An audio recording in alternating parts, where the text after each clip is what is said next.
Bem-vindos ao Tomos Revelados, um podcast no qual desmistificamos o RPG de mesa através de traduções e comentários. Música e tradução por Felipe Tuller, sonorização por Vitor Dedão e narração por Lucas Lino. No episódio de hoje, Os Kobolds de Tucker. Título original, Tucker's Kobolds.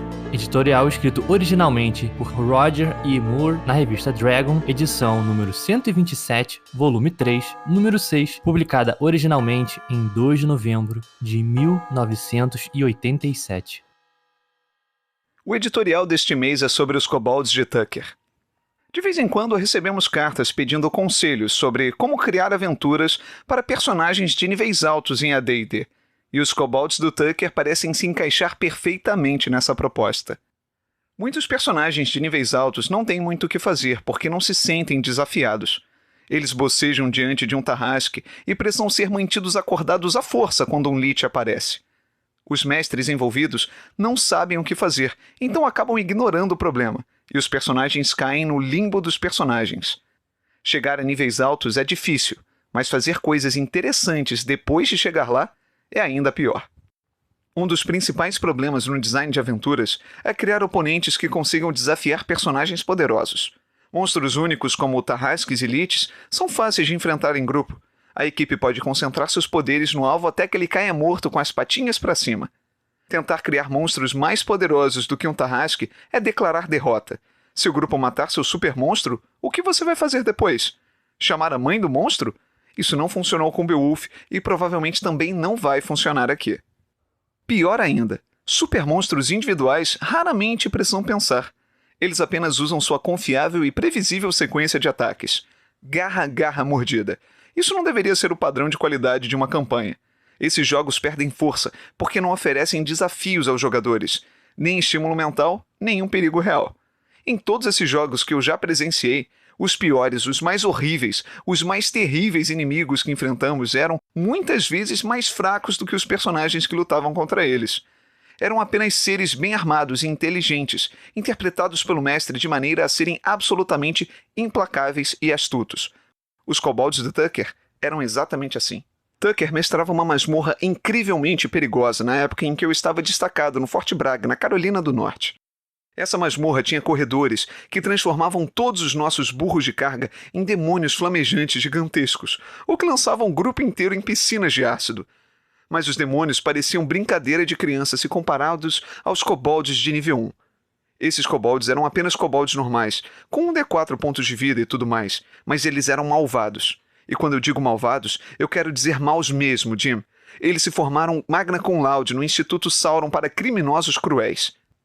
Quando eu entrei no grupo de jogo, alguns dos personagens já haviam encontrado os Kobolds do Tucker, e eles não estavam nem um pouco ansiosos para repetir a experiência. O líder do grupo examinou o mapa da masmorra que eles haviam criado e tentou encontrar alguma forma de evitar os tais bichinhos, mas era impossível.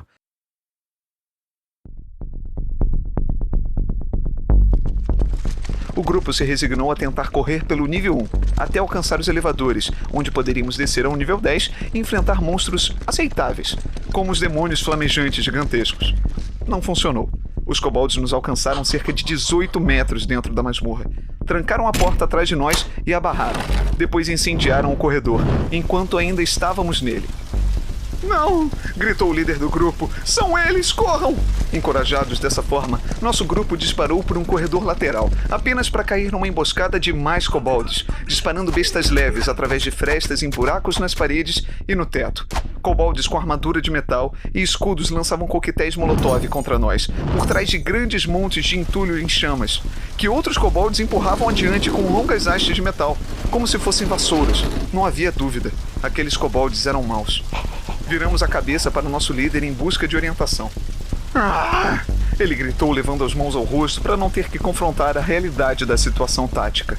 Nós abandonamos nossos burros e a maior parte dos itens que carregávamos nas costas para tentar acelerar a nossa fuga em direção aos elevadores. Mas fomos interceptados por kobolds franco-atiradores, que conseguiam se mover e atirar, recuando para trás de pedras e cantos após atirar flechas, virotes com pontas de aço, lanças, machadinhas e mais frascos de óleo em chamas. Nós fugimos por uma área inexplorada do nível 1, tomando dano o tempo todo.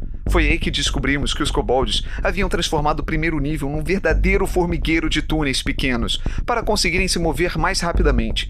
Havia kobolds atuando como soldados comando em toda parte. Todos os nossos mercenários morreram. A maior parte dos ajudantes também. Nós éramos os próximos.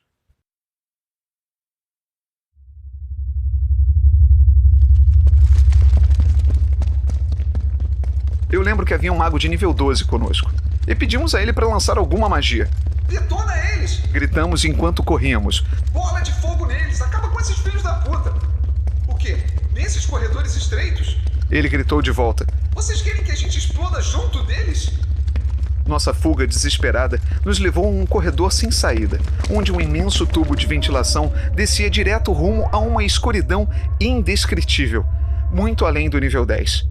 Ali, de modo apressado e atrapalhado, nós cravamos estacas no chão e nas paredes, lançamos cordas pela beirada e descemos rumo àquela escuridão indescritível, porque qualquer coisa que nos esperasse lá embaixo, com certeza seria melhor do que aqueles kobolds. Nós escapamos. Encontramos alguns demônios flamejantes, gigantescos no nível 10 e até conseguimos matar um deles depois de cerca de 1 hora de combate, no qual perdemos metade do grupo. Nos sentimos revigorados, mas ninguém conseguiu animar o líder do nosso grupo. A gente ainda vai ter que sair pelo mesmo caminho por onde entramos, disse ele, sorumbático, enquanto começava a dividir o tesouro. Os kobolds do Tucker foram a pior coisa que conseguimos imaginar. Eles comeram todos os nossos burros, roubaram nosso tesouro e fizeram tudo o que podiam para nos fazer sofrer. Apesar disso, eles tinham estilo, cérebro, tenacidade e coragem. Nós tínhamos respeito por eles. E até amor, de certa forma, porque eles nunca eram entediantes. Se kobolds conseguiram fazer isso com um grupo de personagens entre os níveis 6 e 12, imagine o que alguns orcs e NPCs de nível baixo podem fazer com um grupo de nível 12 ao 16, ou uma gangue de NPCs e monstros de nível médio contra grupos de até 20º nível. Então, teste isso. Às vezes são as pequenas coisas, quando bem usadas, que fazem a diferença.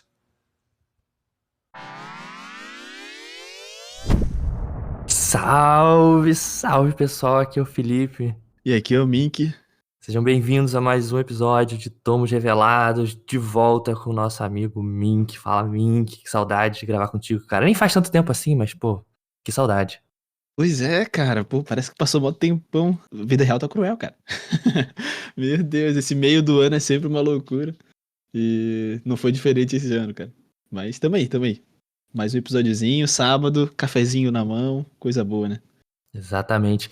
E galera, já peço desculpas porque realmente tá um momento difícil. Eu tô aqui numa sequência histórica de doenças uma atrás da outra. Tive uma gripe ferrada aí. Vocês devem lembrar que recentemente teve uma epidemia aí de gripe absurda, me pegou fortemente. Logo depois tive uma amidalite absurda. Aí quando achei que tinha me livrado, agora estou com uma faringite que, segundo a médica, é braba. Uma faringite braba, fecha aspas, disse a médica pra mim. Então vocês devem estar percebendo que minha garganta não tá muito das melhores, minha voz tá meio esquisita, não é o Felipe rouco de acordar, é Felipe rouco de doença. Mas fora isso, estamos bem, estamos indo. Feliz de estar também com o meu cafezinho aqui para esta manhã de muito RPG. Com um texto bem diferente, vocês devem ter notado aí. E antes que eu me esqueça, antes de mais nada, vamos agradecer ao nosso grande Lucas. Pô, simplesmente esculachou nesta narração de um texto que é muito imersivo. Um texto que tem aí vários personagens falando. E, pô, o Lucas entregou pra caraca. Muito obrigado, cara, de coração. Bravo demais. Bem, passamos aí por um momento difícil e conturbado das nossas vidas. Mink aí cheio de coisa pra fazer no trabalho. Eu não sei você, Mink, mas eu, pô, como sempre, seja onde eu estiver, passando o que estiver passando, estou sempre jogando um negocinho pra dar aquele up. E uma das coisas que me confortou muito nesses dias frios, vocês que me seguem no Instagram devem ter visto eu jogando um jogo que, cara, conquistou meu coração de uma maneira absurda, que é o Shadows of Doubt. Um jogo de videogame sobre detetive, que é um jogo que eu tava muito na expectativa de ser lançado, porque tava no Early Access. Eu tive uma experiência muito negativa com o Early Access com Baldur's Gate 3, porque eu fiquei esperando, 2 anos sair o jogo. Aí fiquei numa de, não compro mais jogo em Early Access. Aí esse, quando lançou finalmente, eu comprei. E é um jogo que é aquela vibe filme de detetive, meio filme noir, que é uma cidade escura, chuvosa, você só joga o jogo à noite, é tipo, o relógio passa, né, dia, noite, mas tá sempre escuro, tá sempre chovendo, então aquela vibe meio dark. estética muito bonita, né, cara? Um pouco retrô também, tipo um 3D meio... Sim, meio Play 1, né? Aquele blocão, assim, aqueles bonecos meio Final Fantasy VII horroroso, poligonal. Aham. Mas tem uma vibe maneira. E aí o grande lance do jogo é que quando você entra pra jogar, ele gera um mundo procedural. Todo caso de investigação, você tem que achar um assassino. Ele gera aleatoriamente quem é o assassino, como ele matou. Então é tudo aleatório. Então não tem aquela coisa de você... é um jogo de investigação, você tem que descobrir o mistério e você pode ler na wiki. Caraca, sim. Aham. Só, você bota no Google e busca a resposta. Não existe essa resposta. Pra cada jogo que você joga é uma cidade diferente, são NPCs com nomes diferentes, com trabalhos diferentes, e então é um grande sandbox de investigação. Cara, sério, simplesmente fenomenal, absurdo, completamente fora da caixa. Uma pena que o jogo tenha parado de ser desenvolvido, porque eles prometeram várias coisas Aham. e não foram colocando no jogo, né? Meio que demos por terminado esse jogo, vamos pro próximo. E a comunidade em volta do jogo, que era bem fiel, você pode ver na internet, se procurar no Reddit do jogo, por exemplo, a galera é um pouco chateada com isso. Mas o jogo, do jeito que tá, já é fenomenal. E esse tipo de design é um negócio que eu gosto muito em RPG, em videogame. É uma das coisas que mais me deixa pirando ultimamente, que é justamente essa ideia de jogo procedural, coisa aleatória, e tentar fazer um design que faça você ficar dentro do jogo e não ficar dando alt tab pra ler coisas na internet, pra ler guias, pra ler como que você resolve as coisas. Uma coisa que me irrita muito em jogo de RPG mesmo, de PC, né? Que é tipo, pô, clássico. Eu sempre lembro do começo do Divinity Original Sin, que tem uma primeira quest ali, que é uma quest super investigativa, só que tem umas coisas meio pré-determinadas, né? Você tem que, pô, achar um mapa e cavar o negócio. Lógico que você pode fazer de formas diferentes, mas assim, é aquela coisa, você tem uma resposta meio fixa, e esse jogo, ele tenta driblar um pouco isso com essa ideia de gerar proceduralmente o caso. Então, você pode interagir com as pessoas online pra procurar, tipo, dicas. Nesse tipo de caso, o que será que eu poderia fazer? E é lógico que isso existe, mas você não pode literalmente achar a resposta e achar o caminho pra fazer isso, né? É meio como se estivesse debatendo o método de como fazer isso, de qual é o melhor jeito de investigar. Então é uma coisa bem interessante, né? Porque eu, procurando coisas sobre o jogo na internet, parecia de fato que eu tava entrando em contato com outros detetives, assim, do tipo, pô, o que vocês fazem nesse caso? Né? Então parece uma coisa de compartilhar informações, assim. Cara, jogo fenomenal. Recomendo pra cacete. Ainda mais pra galera aí que gosta de jogo de investigação, detetive, essas coisas. Shadows of Doubt, bom demais. Caraca, velho. Pô, eu pirei bastante, tá? Não conhecia, não fazia a menor ideia desse game até agora. E eu acho muito massa essa estética de voxel, velho. Tipo, os caras fazem um design de personagem bem simplão, né? Os elementos, mas a iluminação, pô, dá um grau muito massa. Então eu curto essa estética retrô. Mas, pô, massa, cara. E na correria aqui do meu lado, né, esse finalzinho aí no meio do ano é onde rola as feiras aqui do meu trabalho, então, tipo, é o momento que eu fico mais socado de coisas, assim, junho, julho é sempre uma loucura. E aí esse ano ainda teve agosto com casamento, então, assim, tipo, deixou complexo ainda mais, tá ligado? Mas, tempo livre, eu fiquei simplesmente alucinado, e aí acho que a gente não conversou sobre, né, Felipe? Mas num joguinho chamado Wild Defrost. Não sei se tu tá ligado. Cara, eu conheço de nome, deixa eu botar aqui no Google, mas vai falando aí. É simplesmente lindo. Tipo, mano, essa arte aí tá maluco, tá ligado? Tá maluco. Lindo demais, meu Deus. Preciso levar lá pro canal, porque, pô, é um estilo de arte que eu gosto demais, o design de personagem é muito maneiro. E é um deck building roguelike. Porra, Beleza. Estamos dentro. Estamos dentro, padrãozinho de mercado, tal. Bora. Vou dar um micro spoiler, né? Quem não quiser aí dar uma avançadinha 10 segundos só pra querer jogar limpo. Mas assim, faz parte da mecânica central do jogo, que é, no final da run, teu deck vira o chefe final, tá ligado? Tu não termina numa run só, né? O jogo te propõe a tu jogar várias vezes, o esquema do roguelike ali. Então, à medida que tu vai morrendo e voltando, tu vai... Só que isso eu achei legal, ele não te força, não é um roguelike injusto ou pesado demais que te força a morrer no caminho. Não, ele deixa tu terminar. Só que o final vai virar um vilãozão, tu não conclui o jogo ali, tá ligado?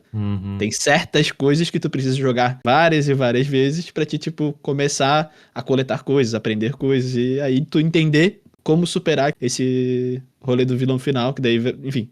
Aí o jogo continua. Mas eu achei muito massa esse plot. E o jogo é gostosíssimo, cara. Porque tem um esquema tático das cartas no tabuleiro, sabe? Então são 6 slots. E a posição que tu vai dropar os personagens ali nesse slot importa muito. Então, tipo, um personagem da frente morreu, aquele que tava atrás é deslocado pra frente. Então fica meio que um joguinho de tabuleiro de posicionamento, sabe? De tipo, um personagem de cima bate no personagem da frente de cima. E aí tu tem que fazer certas jogadas e, cara, muito bom. perks de melhorias de carta, eles são tipo amarrados como se fosse trinkets no nome, tipo Trinkets, né? chaveirinhos, sabe? Trinkets, isso. Ele tipo fica amarradinho na carta, tá ligado? Então tipo tem um certo limite de chaveirinhos que tu pode pendurar na carta, tipo, Que maneiro. cara, os designers desse jogo, eles tipo assim, não fizeram nada à toa. Tudo tem um porquê, tá ligado? Cada paradinha, pô, é incrível, cara. Os efeitos são todos tipo com umas artes muito maneiras, elementos gráficos muito maneiros, sabe? Tipo assim, a gente precisa dar um silence numa carta. Porra, vamos jogar tinta. Aí a carta fica manchadona de tinta, tá ligado? Cara, nossa, assim, eu fiquei num vício absurdo, assim, de dormir tarde e acordar cedo pra jogar, tá ligado? nesse nível. Gostei demais, cara, recomendo. E baratinho, paguei 10 pila no Switch, acho uma parada assim. Maneiro. Pô, esse é um gênero que tá um pouco saturado no mercado de roguelikes por si só, mas especificamente roguelike de carta, por causa do Slay the Spire, sabemos, melhor jogo de todos os tempos, na minha humilde opinião. E gerou muitos clones meio bostas, a verdade é essa. E quando surge um que é bom, realmente me pega. E um desses foi o Cobalt Core, já até comentei com o Miguel, né? Que é um deck building roguelike em que você tem posicionamento também. Me lembrou justamente por causa disso. Você falou que esse exato. Esse Wild Frost tem questão de posicionamento, então tem uma coisa mais tática ali no combate. O Cobalt Core também tem isso, que a sua nave ela se move pro lado, pra esquerda. Então a posição da sua nave em relação à outra importa muito. Acho também legal o negócio que você destacou aí do design, que eu achei interessante, essa coisa do boss final, é que vários roguelikes fazem isso também, né? De tentar fazer com que o seu endgame, ele gere alguma outra coisa. E aí, um que eu vi que faz isso bem é o Despot's Game. É um jogo, um roguelike, assim, misturado com Auto Battler, que é uma distopia em que uma inteligência artificial usa os seres humanos pra fazer teste, fazer um grande jogo, assim. Uma coisa bem de comédia e tal, mas acho que o jogo pega mais pela arte. Mas ele tem uma coisa de design interessante, que é tipo isso, você finaliza o jogo e aí você pode jogar tipo um modo ranqueado, como se fosse, com a sua party versus as parties de outras pessoas. Então, zerar o jogo não é a coisa principal, assim. Tem tipo um jogo a mais depois. Tipo assim, esse jogo é muito fácil. Eu destruí esse jogo, zerei aqui, moleza. Vamos ver então como é que é a sua party, já que a sua party é tão boa, contra as party das outras pessoas. Você joga um modo em que, ao invés de enfrentar as inteligências artificiais do jogo, os personagens do jogo normais, os monstrinhos lá, que às vezes vai ficando repetitivo, né, do roguelike, essas coisas. A galera tem umas ideias originais até, né? De vez em quando surge um negócio maneiro. Esse aí eu vou jogar com certeza. É um gênero que justamente tenta fazer isso que eu tava falando, que é um incômodo meu em jogo de videogame, que é tentar dar uma solução, né? Então, o jogo de carta, deck build, às vezes também tem essa questão que o próprio Richard Garfield, o designer do Magic the Gathering, chama de net deck.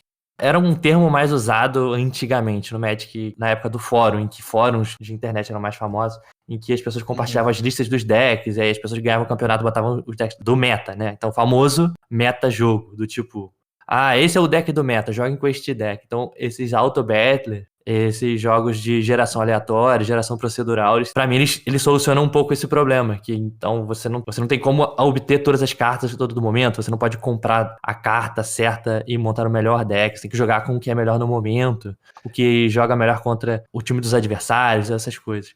E que pra mim conecta justamente com a ideia do design de RPG, que é nunca ter uma solução simples e única para as coisas, que eu acho interessante. E aí isso, inclusive, já me conecta de novo com a ideia aqui do Shadows of Doubt. Por que me pegou tanto? Porque me lembra justamente um dos melhores jogos que eu li, infelizmente não tive a oportunidade de jogar, mas galera, querendo jogar, colhe lá no Discord da Moira Games, vou jogar com vocês na hora. Falou assim, quero jogar esse jogo, eu vou jogar com vocês, que é o The Brindlewood Bay. Que vocês que acompanham o Apoia-se da Moira Games já conhecem, porque já citei ele na nossa série de episódios do Ruby Essa Mecânica, que ele faz um jogo de investigação em que não existe uma resposta certa, não existe um caso com um final determinado. E é muito doido, porque é um jogo, o Brindlewood Bay é baseado nesses jogos Powered by the Apocalypse, então, onde tem os moves. E aí tem um move, que é o move de resolução do jogo, que é um move em que você senta com seus amigos e fala, tá, quais são as informações que a gente tem desse caso? O cara deixou uma arma na cena do crime, uma faca. Porém, a pessoa que morreu não morreu esfaqueada. Então, dado que a gente tem essa informação, vamos fazer uma teorização. E o nome do move é esse, teorizar. Você vai, senta com os amigos e monta uma teoria do que foi o crime, do que foi aquele assassinato. E aí, quanto mais pistas que você coletou durante o jogo você usar, mais você vai ter bônus na rolagem. E aí você faz uma rolagem pra ver se aquela teoria é verdade ou não. E aí tem aquela coisa do Powered by the Apocalypse. O sucesso absoluto, né? Se você tirar 10 ou mais, sei lá. O sucesso intermediário e a falha. Então, se você teve o sucesso absoluto, sua teoria é correta, e aí o jogo vai se encaminhar para sua conclusão, para você tentar lá aprender a pessoa certa, etc. Se foi um sucesso médio, tá certo, mas com alguns problemas, ou, tipo, o vilão vai conseguir fugir, ou tá em meios de fugir, ou tem alguma coisa levemente errada. Então, é um jogo que se conecta também com um texto que eu já mencionei aqui, do Prismatic Wasteland, sobre jogos de investigação de RPG sem finais definidos. Vou deixar nos comentários para vocês darem uma lida. Eventualmente ele vai aparecer aqui, porque eu cito tanto ele, uma hora eu vou querer fazer um episódio só sobre esse texto do Prismatic Wasteland, mas que tem a ver com isso, de um jogo de investigação que não tem um final pré-definido. E que às vezes é um dos grandes problemas, né, Mink? Não sei se você acha isso, mas assim, de você ter que fazer um railroad muito forçado para encaminhar o jogo, já que os jogadores são muito perdidos no que eles estão tentando fazer. Muita gente vai acusar o Brindlewood Bay de ser uma coisa meio artificial. Eu entendo. A ideia de, tipo, pô, é legal você saber que você acertou a resposta certa. Mas é uma forma de fazer o jogo estar nas mãos dos jogadores. Sim. Sem que isso seja muito à la Bangu, como a gente fala em carioquês, né? Tipo, de qualquer jeito. Tem uma mecânica, tem ali um caminho que o jogo tá te dando, que você sabe como funciona, né? Dado que tem essas coisas pré-construídas, você já sabe como vai funcionar o final, então você já tá, desde o começo do jogo, nessa ideia de teorizar, né? Então faz um jogo muito interessante de bate-papo com os outros jogadores da mesa, né? Pô, olha só essa pista que a gente coletou. Então você já tá naquele modo de raciocinar, né? Então, pelo menos na teoria, funciona muito bem. Eu nunca joguei pra testar, né? O nosso amigo Vinizinho, lá do servidor da Moeira Games, já jogou. Falou que achou um pouco estranho, mas acho que é normal, né? Jogos muito fora da curva, assim, acho que demora um pouco pra clicar na cabeça. Mas eu acho um design genial, assim. Que tem a ver com essa coisa que a gente tá mencionando aqui dos auto-battles, dos roguelikes, que é tentar fazer um jogo que vai se montar na hora. Você não pode ler na internet um negócio, nem ver um vídeo no YouTube, né? Que é uma das coisas que acontece muito hoje em dia também. Ah, pô, vou ver aqui o cara jogando Final Fantasy VII na internet. Porque o jogo é a mesma coisa, então a experiência é mais ou menos a mesma coisa. E esse tipo de jogos não tem muito isso, né? O jogo, o ato de jogar é a graça. Não tem como substituir. Porque cada jogo é um jogo. E você pode interagir muito e fazer ele andar de lugares diferentes. Então, acho que essa é a graça desse gênero aí que a gente mencionou, auto-battle, deck building, esse aspecto tático, e que no RPG vai se transformar nesse termo tão bonito que é o infinidade tática, de você poder escolher muitas coisas que você vai criar da sua cabeça. Pô, cara, e não sei como é que foi pra ti, cara, mas um ponto que geralmente faz eu parar de jogar esses auto-battles, tipo, principalmente os online, né? Que é, tipo, tá, saquei. Tranquilo, cheguei num ponto aqui que eu entendo já qual é a proposta do jogo, já entendi qual é a dinâmica, chega, tchau, sabe? Porque justamente o ponto dele empregar um jogo que se monta durante, jogo online, principalmente, que tem que lançar novas expansões, que tem que lançar novas cartas, que tem que lançar não sei o quê. Sim. Ele cai no ponto do meta, aí eu acho um pouquinho mais pesado no sentido de arbitrariedade, tá ligado? Tipo, pô, veio pra mim essa comp. Tipo, veio pra mim essa combinação de itens, ou de heróis, ou de coisas do tipo. Pô, beleza, essa run aqui tá safe, tá ligado? É só eu encaixar isso que ganhei, sabe? Porque inevitavelmente vai estar desbalanceado, sabe? Acho que é muito difícil tu empregar algo constante que vai se acrescentando, tipo, nesses jogos online, que não dá aquela sensação de, tipo, putz, não veio aquilo, fudeu, já não vou conseguir ganhar, sabe? E que tu conhece as peças também que estão disponíveis, então, tipo assim, tá, agora é torcer que vem aquilo, se não vir, fudeu, sabe? Porque eu tô montando essa comp. Então, chega nesse ponto do jogo, onde eu já sei quais são as comps, vira meio com um RNG aqui de, tipo, se eu der sorte eu ganhei, se eu não der eu perdi, sabe? Ou se o inimigo der uma sorte maior, eu perdi.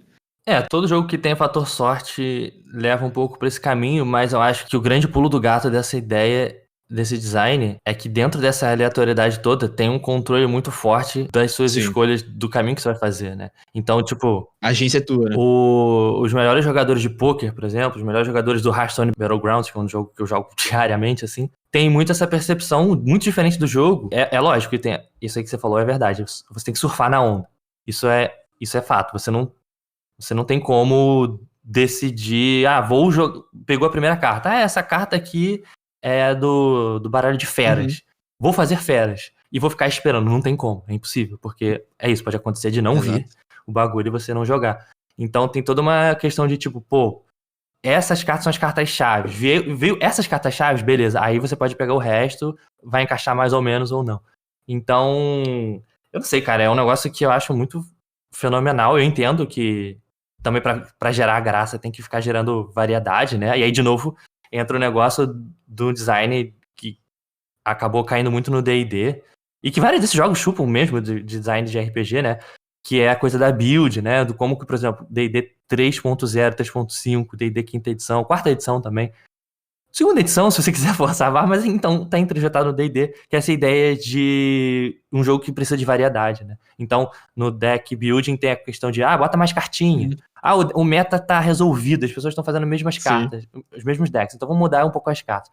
E no D&D tem aquela coisa de tipo, o guerreiro precisa de subclasses novas, precisa de talentos novos. O jogo tá chato porque a gente não tem mais variedade de personagem, então vamos criar novas classes. Vamos criar... Então dá mais coisa pro jogador, né? E é muito doido, porque recentemente saiu um texto de um dos ex-designers da quinta edição falando sobre como tá evoluindo o design de RPG, e ele acredita que a gente tá numa nova onda de design de RPG e saindo dessa receita que a gente tava falando, a receita de bolo dos jogadores, para um momento em que o design do RPG tá voltado mais para o lado do mestre, e cara, eu concordo 100%, e eu acho que esse é o caminho mais interessante. Porque é isso que você tá falando, né, Mick? Uma hora o jogo cansa, porque, é isso, entendi a mecânica central do jogo, entendi como ele funciona, agora vai ficar lançando pacotinhos de expansão para variar um pouquinho aquelas cartas, variar um pouquinho aquelas classes. Então, de fato, esse tipo de design, ele tem um prazo de validade, uma hora enche o saco.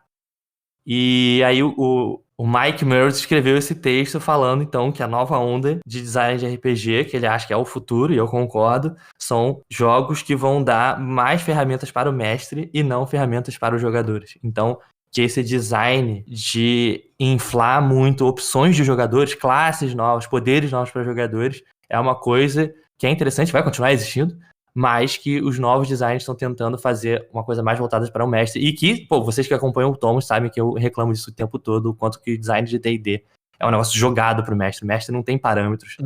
O mestre é o cara que tem que se virar ali para tentar fazer o jogo funcionar, e jogos novos estão tentando fazer isso de uma maneira mais efetiva. Então, ao invés de ficar nessa repetição infinita, que a gente sabe gera o consumo das pessoas que querem novas classes, querem novos poderzinhos de personagem, fazer um negócio que vai, deixar o jogo um pouco mais robusto. Mas enfim, acho que a gente já tá desviando muito do assunto principal.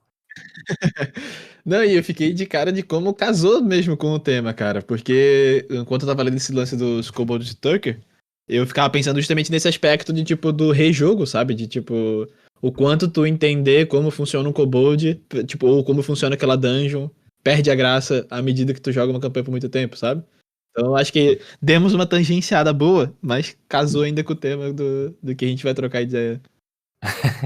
Mas então vamos pro texto, né? Sobre o texto, primeiramente, gostaria de destacar, vocês devem ter percebido que ele não é um texto de um blog, ele é, na verdade, um texto de uma revista muito importante do cenário do D&D enquanto hobby, que é essa revista Dragon. Que é uma revista que surgiu lá no começo do surgimento do D&D. D&D original surgiu em 1974. O D&D 0E, né? Aqui eram 3 booklets e tal, 3 revistinhas. Surgiu em 1974. Logo depois, em junho de 1976, surgiu essa revista Dragon, para cobrir esse novo gênero de jogo, que era o RPG. Antes da Dragon Magazine, tinha a famigerada The Strategic Review, TSR, que era a empresa do D&D original, vocês sabem, que é a empresa do Gary Gygax. Strategic Review era essa revista focada em Wargame, e cobria o cenário de Wargames, falava novas regras, falava várias coisas sobre o cenário de Wargames. E aí, quando surge o D&D enquanto uma força ali de um outro tipo de jogo, surge também essa revista, que é a Dragon Magazine, lá em 76. E aí começou a ser essa revista que saía ali recorrentemente, com coisas sobre RPG, é essa coisa que a gente tá falando aqui, né? Aí sai uma classe nova, aí sai um texto falando sobre como usar armaduras, regras alternativas, todas essas coisas que toda revista de RPG tem, né? E surgiu justamente por causa da Dragon Magazine. E esse autor de hoje, o Roger E. Moore, é um cara que eventualmente se tornou um editor dessa revista. E a história dele é muito engraçada. Ele era psicólogo, ele trabalhava na época como psicólogo do exército americano, lá nos anos 70, e que, na verdade, ele não tinha muito trabalho para fazer, porque as pessoas, a gente sabe, de antigamente, não acreditavam muito nesse negócio de psicólogo, achavam que era frescura. Pra que eu vou no psicólogo? Ainda mais homem, né? Tem esse recorte de gênero, assim, homens falavam, que frescura, eu não sou maluco, eu não vou no psicólogo. Graças a Deus, hoje em dia, a gente tá revertendo um pouco isso, né? Mas nessa época era um pouco assim. Aí o Roger E. Moore Ele falava, pô, eu chegava no escritório, ninguém ia se atender lá comigo no exército. Aí ficava escrevendo texto de RPG, mandava pra essas revistas, mandava pro Dragon Magazine, mandava pra outras coisas. E eventualmente ele foi publicado e eventualmente entrou pra trabalhar na TSR. E aí, assim, no final dos anos 70, começo dos anos 80, ele começou a entrar na Dragon Magazine e virou editor da revista, e foi assim que surgiu esse texto. Um desses textos editoriais, tipo assim, aquela coisa que tem bem no começo da revista, contando uma história e tal, surgiu esse texto muito doido. E se você pegar a Dragon Magazine que saiu, esse texto, ele é dividido em duas partes. O começo do texto tá, tipo, na lateral da Dragon Magazine, no começo das primeiras páginas, e aí tem assim, no final de um parágrafo: vá para a página tal para terminar de ler esse texto. Então é uma coisa de fazer você seguir lendo a revista e aí depois no final você lê, né? Ou fazer você folhear a revista, né? Uma tática engraçada dessas revistas físicas. Mas aí então esse cara entrou na TSR quando a TSR tava falindo. Esse Roger E. Moore entrou um pouco nessa passagem.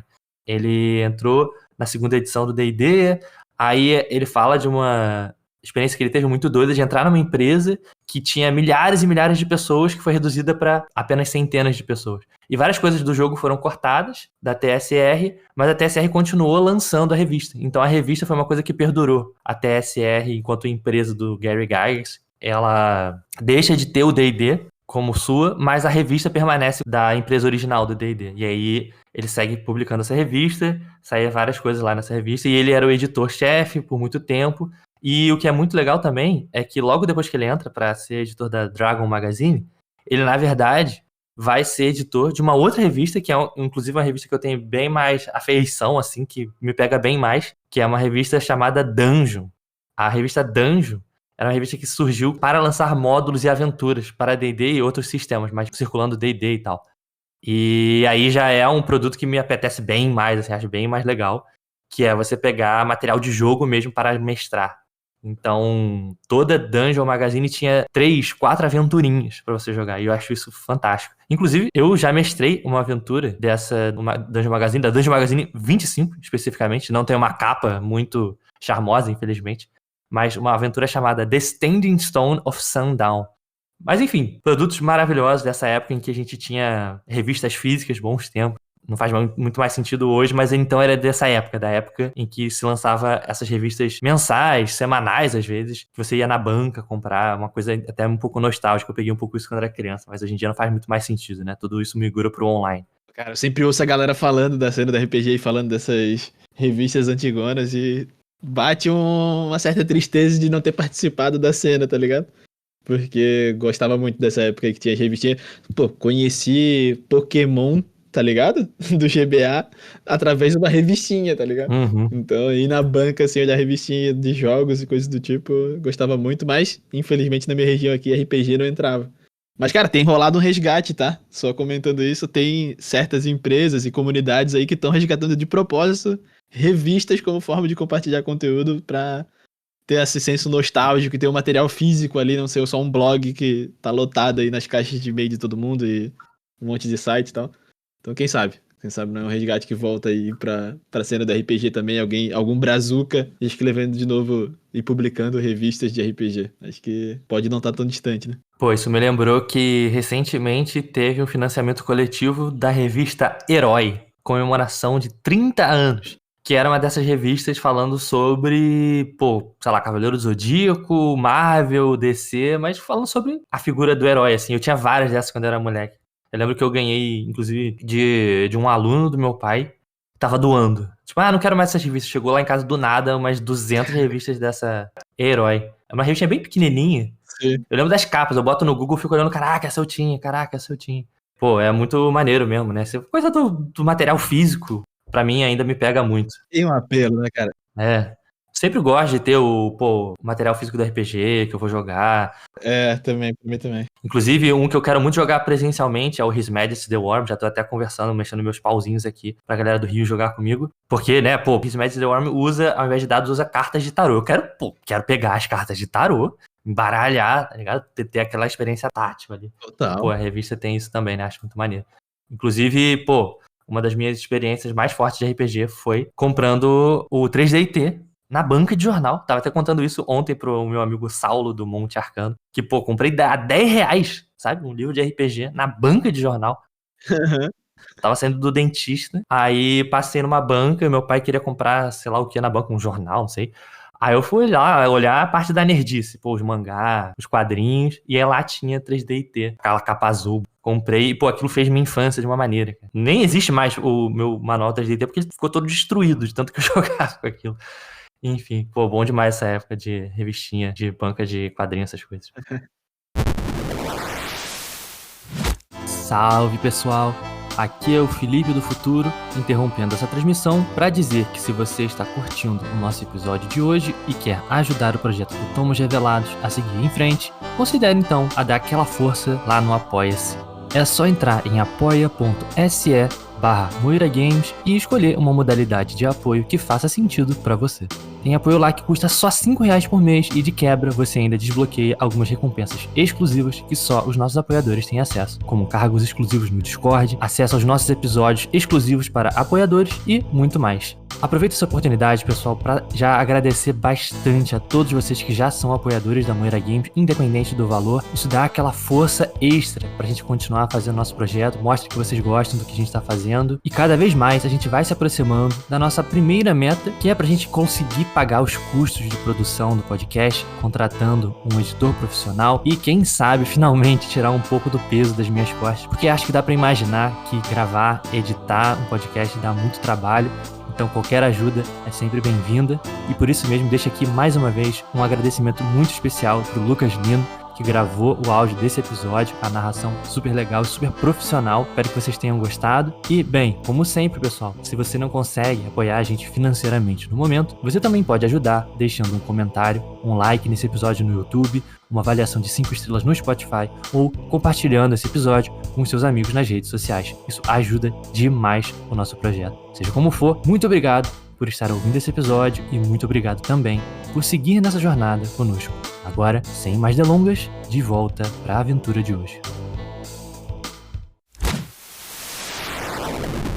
Mas aí, pra terminar, o perfilzinho do autor de hoje, Roger E. Moore, ele também escreveu, cara, umas coisas lá pra TSR/Wizards of the Coast, que eram Adventure Game Books. Em 1983, 1988, teve esse lançamento de game books, ou seja, livro-jogo, assim, do D&D, com temática do D&D, de vários cenários, e aí ele escreveu um que se chama Nightmare Realm of Baba Yaga, essa figura mitológica aí e tal, que tem aquela casa que anda, coisas doidas assim. Aí ele era um cara que não só escrevia artigos de revista e tal, mas ele chegou a flertar com ser autor de literatura. Escreveu um livro da saga do cenário de Spelljammer, aquele cenário doido do D&D que tem a ver com viagens interplanares, naves espaciais, essas coisas. Foi até resgatado na 5ª edição esse cenário. Mas ele escreveu um livro de literatura sobre isso, escreveu esses livros-jogos aí do D&D. Enfim, um cara que tem uma passagem, como vocês podem ver, bem oficial dentro do RPG. Tava lá dentro, literalmente, das empresas que lançaram D&D na época, né? TSR, a Wizards of the Coast. Mas que eventualmente saiu. Em 2000 ele voltou a trabalhar com psicologia, deixou o RPG um pouco pra trás, foi fazer o mestrado dele e tal. Enfim, eventualmente volta a fazer um negócio ali no RPG, mas hoje em dia já tá fora desse núcleo duro aí do RPG. Mas deixou esse legado aí nos anos 80 e 70. Mas então, sobre os kobolds de Tucker. Um texto bem engraçado, bem... Traz um fator de entretenimento legal da leitura, né? Eu gostei do jeito que ele escreve. As falas dos jogadores da época, o jogador fica bolado lá que os kobolds estão voltando. Tem uma certa narrativa por trás do texto ali, né? Fala, pô, o líder do grupo chegou e gritou, falou pra gente correr. Parada legal, né? Que te transporta um pouco pra mesa de jogo da galera. Como eu disse, bem diferente das coisas que a gente trata aqui normalmente. Me pegou muito quando eu li. É um texto que tá circulando muito na internet há um tempo, é resgatado e tal. Acho que alguns de vocês até devem conhecer essa ideia dos kobolds de Tucker, mas resumindo, como vocês viram aí no texto, é a ideia de que, apesar do monstro de D&D ser de nível baixo, ele ainda pode ser uma ameaça para jogadores até de níveis altos. É o argumento todo do texto e ele demonstra isso com a experiência dele de ouvir essas pessoas jogando nessas mesas do Tucker e tal. Achei bem maneiro como ele transmite um argumento através dessa narrativa. Tem uma provocaçãozinha por trás, né?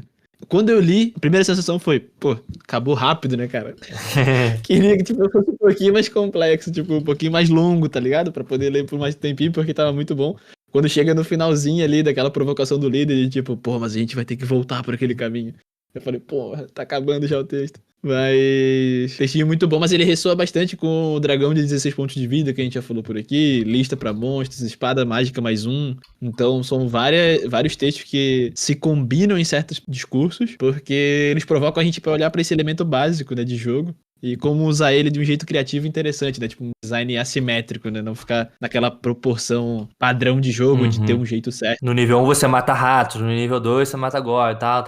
Exato. A espada mágica mais um, tu pode jogar fora e pegar a espada mágica mais dois, sabe? Porque a mais dois é mais forte. Então, não é sobre isso, né? É sobre usar de forma criativa, tática e tudo mais. Então, pô, um baita texto aí. E o curioso também é que já no começo do texto, ele parte de alguns pressupostos de design muito comuns do D&D dessa época, da transição da segunda edição para a terceira edição. Ele fala especificamente, chegar a níveis altos é difícil, mas fazer coisas interessantes depois de chegar lá ainda é pior. Então, vocês sempre me ouvem falar aqui no podcast sobre isso. O problema do design de personagem do D&D, que tem 20 níveis do personagem, mas metade do nível você não ganha nada. Você só sobe de nível, sobe o seu ponto de vida. Isso é problemático por duas maneiras. Primeiro, porque você não tá ganhando nada. É um progresso que é um progresso fake. Você só ganha pontos de vida, não ganha poderes novos. Se é um jogo sobre poderes, ganhar coisas novas, você tá avançando, não ganha nada. Não faz sentido. Por outro, você tá ainda mais acrescentando pontos de vida que vai gerar aquele problema clássico da quarta, quinta edição do D&D, que são combates enormes em que nada acontece, os PVs descem, PVs não querem dizer nada, você tem 57 e foi pra 52, o que significa? Nada, só números descendo. Então, de fato... É aquele famoso power creep, né? Exatamente. Tipo, só vai subindo status e acabou. Exatamente, o efeito Dragon Ball Z, enfrentar o inimigo mais forte só porque você subiu de nível, então você tem que enfrentar o inimigo mais forte, ficar mais forte pra ficar mais forte, e segue essa bola de neve eterna. E os combates são meio que a mesma coisa, só com uma arma nova, um poder novo, um bicho diferente. Então, de fato, o mestre fica meio que sem saber o que fazer pra desafiar o jogador. E aí, ele também parte desse pressuposto. Logo no parágrafo seguinte, ele fala: um dos principais problemas de design de aventura é criar oponentes que consigam desafiar personagens poderosos. Então, D&D é um jogo de matar monstros. Então, como é que a gente mata monstros mais poderosos? E aí ele fala um negócio curioso também, né? Monstros únicos, como Tarrasques e Lich, são fáceis de enfrentar em grupo. A equipe pode concentrar seus poderes no alvo, tal. E aí tem essa ideia do super monstro, de matar um bichão, cercar ele, ficar batendo. Só que... como é que você desafia, então, os jogadores sem apelar para o power creep? É a provocação do jogo, né? É lógico que a gente pode falar que, pra design do OSR, esse tipo de problema não é um problema, é um falso problema. Não existe esse de desafiar os jogadores com combate e ficar armando armadilhas de combate. O jogo não é muito sobre isso, não é um jogo tático de combate, é um jogo sobre outro tipo de desafio e tal. Mas é um problema que é interessante a gente ver como ele tá sendo contornado de maneiras que são úteis pra gente ainda hoje. Por exemplo, no design da OSR, como o Mick bem mencionou, são soluções que fazem muito sentido dentro do que a gente já tratou em outros textos. Tentar pensar em táticas dos monstros, personalidades dos monstros, porque, tipo, os kobolds do Tucker são um bando de Chaotic Evil maléficos, né? Tipo, os personagens nesse texto estão malucos. É tipo, caraca, os caras vão matar a gente, meu Deus. Tem mais medo desses bichos cruéis aqui do que, sei lá, os orcs do Sauron. Os kobolds são muito mais maléficos. Então, essa noção de pegar um kobold que é um bichinho fraquinho e transformar num bicho satânico é muito interessante, né? Dá muito mais vida pra um negócio que antes não era tão maléfico assim. E eu acho que o grande lance, tu até comentou da OSR aí, beleza, tem uma proposta de desafio diferente, porque lá tu não tá sendo um herói, né, de ponto, tipo, os caras vão crescendo, ficando absurdo, e os monstros vão ficando absurdo também, porque tu tem que ser cada vez um herói mais fodão. Não tem tanto isso nos jogos da OSR, mas ainda tem que um Goblin é fraco. Que um kobold se comporte de um certo jeito, sabe? Então, tipo, mais que tem vários jogos indies que subvertem várias coisas e eu amo, ainda tem um certo padrão de que, tu vai encontrar areia gigante, tu vai encontrar lobo feroz, tu vai encontrar goblin, e eles têm um certo padrão de comportamento, né? E muitas vezes vai pra um lado de combate. Um lado combativo ali de proteger território, de você encontrou um goblin no encontro aleatório. Tipo, faça teste de iniciativa. Tipo, sabe? Algumas vezes cai nesse ponto porque tu tá entrando numa dungeon de nível baixo e tem que ter aquele desafiozinho inicial ali. E eu acho esse lance desse design assimétrico, onde, tipo, os monstros, eles não estão querendo necessariamente combater, tá ligado? Tipo, os jogadores estão jogando o jogo de herói. Eles têm que entrar na dungeon, matar os monstros, pegar a grana. Os kobolds, eles estão jogando outra parada, tá ligado? Eles querem, tipo, proteger, sobreviver, meter o caos.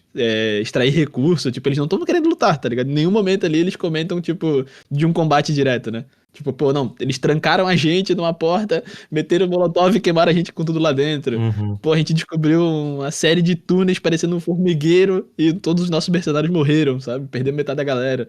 Então, tipo assim, o objetivo deles não era lutar um combate direto pra proteger o território. Era tipo assim, vocês entraram, cara, o que vocês têm é nosso e vocês não saem daqui, sabe? E aí entra esse ponto dos super monstros, né? Eu ia chegar nesse aspecto. O texto todo ele é voltado para um ponto de vista do jogador, né? Eu fiquei com bastante curiosidade pra ver, tipo, a mente do mestre, a mente do Tucker, né? Uhum. Assim, pô, por que ele tomou essa decisão, sabe? A gente faz várias suposições, o texto leva pra um caminho que dá a entender um ponto, mas seria legal ver a parte 2 desse texto, né? Do olhar do Tucker. Mas eu acho que o ponto não é nem só o Kobold, Uhum. sabe? Porque, igual lá no Dragão de 16 pontos de vida, poderia ser o Tarrasque de Tucker, saca? Eu acho que mesmo um super monstro ainda poderia não se tratar de combate. Ele poderia se tratar de tático, de ambiente, sabe? De comportamentos inesperados, de jogar um jogo diferente dos jogadores. Então, ter uma proposta diferente. Então, o ponto não tá no Kobold em si, Sim. mas na forma como essa dinâmica da aventura tá sendo pensada, né? Pô, e eu acho que também este texto, apesar de ter kobold no título, ele é secretamente sobre design de dungeon também. Porque você mesmo falou, pô, a tática dos kobolds é fechar a saída da galera e tacar molotov. Em outro determinado momento do texto, alguém fala, né? Pô, vamos jogar bola de fogo. E aí alguém responde, o quê? No corredor? Não, mas como é que vai tacar bola de fogo nesse corredor? Então, é uma experiência também, narrada no texto, muito claustrofóbica. Uhum. Que eu acho que quando a gente tá abstraindo o jogo na nossa cabeça, a gente não lembra. Cara, deve ser uma loucura. Imagina você descer numa caverna, num dungeon escuro, fechado, o ar deve ser rarefeito, não deve nem conseguir respirar direito, você tá com aquela tocha que sabemos que, pô, faz fumaça pra cacete, então você tá num lugar cheio de fumaça, seus olhos devem estar ardendo de tanta fumaça na sua cara, o cheiro de coisa queimada, o cheiro de monstro, o cheiro de coisa velha, num corredor minúsculo, e aparecem uns bichos malignos te atirando e você não sabe da onde. Então é uma experiência muito imersiva mesmo o texto, de você se colocar no lugar desses jogadores. É legal justamente isso que você mencionou, do texto estar no ponto de vista dos jogadores, porque ele ajuda a gente a se colocar nesse lugar, tipo, caraca, olha como é doido descer num dungeon. Uma coisa que aquele jogo Torchbearer faz muito bem. No Torchbearer tem a ideia de que se você tá sem tocha, você tá no escuro, você não pode fazer mais nada, você vai morrer, você tem que sair dali agora. Então tem essa noção também do escuro, você tá num lugar escuro, e, pô, é pra você ficar com medo, cara. Pô, você já ficou num lugar completamente escuro, sabe onde você tá ainda? É assustador, né? À toa, né? A galera fala, pô, medo do escuro, um dos medos mais antigos da humanidade. Tem um ponto nisso. E, além disso, tem uns monstros malignos tentando te matar. Pô, às vezes a gente tem que se lembrar isso quando você tá jogando RPG. É um negócio que é pra ser assustador mesmo, cara. Não tem como. Uhum. Um kobold, pode aparecer um rato. Na vida real, aparece um rato, eu ia ficar morrendo de medo. 2, 3 ratos pra gente é assustador. Imagina um bicho literalmente inteligente que tem táticas malignas pra te matar. Pô, um negócio realmente assustador. E acho que o texto transmitiu isso de maneira absurda. E é muito, muito bom no momento do texto que ele tá descrevendo e falando, né? Ele fala, não havia dúvidas. Aqueles kobolds eram maus. Não, e é louco o quanto essas criaturinhas viram uma mística na mesa, né? Porque acho que daí foi um ponto de que marcou tanto o texto dos kobolds, porque ele descreve ali a masmorra absurda, né? Corredores que transformavam todos os nossos burros de carga em demônios flamejantes gigantescos. Tipo assim, era um lugar bizarramente perigoso, que tudo lá pra baixo era pior. Mas os kobolds foram os que mais deram trabalho, né? Uhum. Então, e quem nunca passou por umas dungeons dessa que, tipo, tinha alguma criatura infeliz que ou a galera não tinha recurso, ou não tinha dado bolo suficiente, mas naquele exato momento que tu precisava voltar, fugir, tinha pego toda a grana, tava ferrado, né? Tava com alguém machucado do grupo sendo arrastado, e a criaturinha apareceu e ferrou todo o rolê, né? Então, eu acho que toda essa mística que surgiu, que ele pontuou no texto, até no final ele fala, né, que a gente tinha um certo respeito, eles tinham tática, eles tinham, né? Eu achei muito massa, cara. É algo que surge nas mesas meio que naturalmente, né? Às vezes tu nem lembra daquele chefão final que concluiu, mas tu lembra do perrengue que a gente passou num corredor quando encontramos alguns goblins ali, né? Então, eu acho que o grande brilho desses personagens de nível 1, né? Esses monstros dito como monstros fracos, né? Sim. E é interessante, novamente, que tem aqui uma coisa de um design de dungeon meio implícito. Os primeiros níveis tem os monstros fracos. O segundo nível tem monstros um pouco mais fortes e tal. Só que isso não necessariamente diz que o seu dungeon ele tem que ser criado, ou tem que ser uma experiência, que é uma experiência gradativa. Cada vez mais aterrorizante, cada vez mais não sei o quê. Você pode fazer um design de dungeon em que níveis diferentes passam sensações diferentes. Então não necessariamente a dungeon no nível 20 é a mais assustadora. Você pode fazer a entrada da dungeon no nível 1 ser mais assustadora. Faz até sentido no ponto de vista de táticas de defesa, do tipo, a gente vai botar os bichos mais malucos da cabeça no nível 1 pra assustar os aventureiros, fazer a galera não querer entrar aqui. Então a gente vai concentrar coisas mais bizarras, mais armadilhas, mais botar os nossos monstros mais violentos no nível 1 pra tentar afastar esses jogadores, afastar os personagens, né? Então, no ponto de vista de lore, no ponto de vista do mundo ali, faz sentido você pensar nisso também, né? O que eu acho interessante também dos kobolds nível 1, no primeiro nível da dungeon, é justamente essa noção. Eu tô vendo muito Dungeon Mesh, né? Então tô lembrando sempre dessa ideia que tem lá no anime de um ecossistema. Então, tipo, os kobolds, eles estão no nível 1 porque eles são guardas de alguma criatura que tá em níveis mais abaixo. De repente, os kobolds no nível 1 são servos de um dragão que tá no nível 3. De repente são criaturas pequenas que conseguem se infiltrar na sociedade humana do lado de cima para pegar coisas, trazer para dentro da dungeon. Então faz sentido que eles estejam no nível 1 também, nesse nível, né? De conseguir se locomover melhor pelos túneis que eles próprios cavaram, eles conseguem cavar melhor a terra que outras criaturas que são maiores, que se saírem da dungeon não vão conseguir passar despercebidos tanto quanto os kobolds. Então tem uma certa lógica interna da dungeon que vai transparecendo quando você vai pegar esses módulos, né, antigos, assim, que você vai ver o Gary Gygax falando muito dessa ideia de ecologia do sistema da dungeon, e que faz muito sentido quando a gente vai observar esse estilo de jogo de Dungeon Crawl na mesa. Vai ver esses relatos, aparecendo essas coisas. É lógico que esse texto não tá tão explícito, mas você consegue ver um pouco dessa noção, né? Não é só nível 1 são os bichos fracos. Nível 2 é o bicho um pouco mais forte. Tem um pouco essa noção do porquê que eles estão ali, né? E é bem interessante. E se você ainda não ouviu o episódio que a gente comentou sobre lista para monstros, do Arnold Kemp, lá ele comenta bem essa parte de como tu fazer monstros que são mecanicamente idênticos terem comportamentos completamente diferentes, passar sensação diferente de jogo, né? Porque aí entra esse ponto da tática, do ambiente, das dinâmicas de jogo que tu pode subverter tudo, né? Então, será que os goblins eles já precisam ser burros, malucos, caóticos, sabe? Será que não pode ter uma dungeon onde logo na entrada tu encontra goblins que são, tipo, nobres e, sabe? E tentam te ludibriar na fala ao invés do combate, sabe? Dá pra, tipo, subverter coisas, tu não precisa seguir aquela regra, porque justamente quando tu começa a jogar muito um determinado jogo, tu já vai criando certos padrões de comportamento, né? Quem nunca foi começar uma aventura na floresta e começou a falar, tá, eu vejo algum tipo de pegada? Eu ouço algum barulho? Sim. Eu procuro por marcas nas árvores? Tem algum galho quebrado? Sabe, tipo, já tem certos procedimentos na cabeça.